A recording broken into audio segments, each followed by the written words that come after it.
Assalamualaikum Pak Haji. Waalaikumsalam warahmatullahi. Oknum pejabat negara korupsi dana haji. Kira-kira dosanya sebesar apa nih Pak Haji? Waduh, kalau memang benar ya, kalau memang benar itu terbukti, menurut saya ini termasuk dosa yang sangat berat. Kenapa?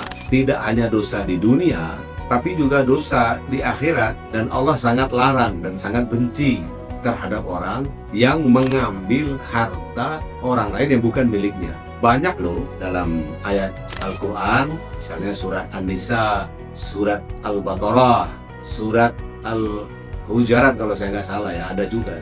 Janganlah kamu memakan harta orang lain atau harta saudaramu secara batil, karena itu sesungguhnya dilarang oleh Allah. Bahkan ada juga banyak sekali hadis-hadis yang mengatakan sesungguhnya harta, darah, dan nyawa saudaramu itu adalah haram bagimu. Tidak boleh. Jadi kalau benar ada oknum pejabat sekelas menteri misalnya yang terbukti menyelewengkan dan mengalir ya dana itu kepada pribadinya, apalagi ini urusan haji, urusan ibadah, bayangin tuh berapa kali lipat-lipat dosanya gitu ya, atau hukumannya.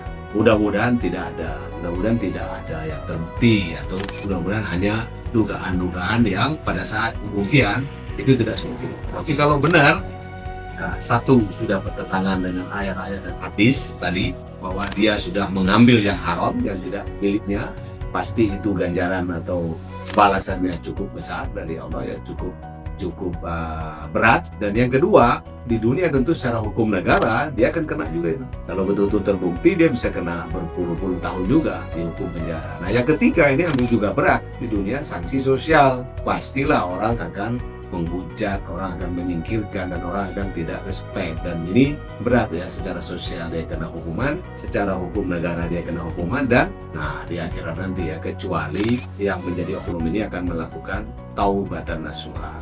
Ada pintu taubat yang Allah berikan jika memang benar-benar sungguh-sungguh mengakui kesalahan dan kekilafannya itu. Mudah-mudahan bisa menjawab. Terima kasih.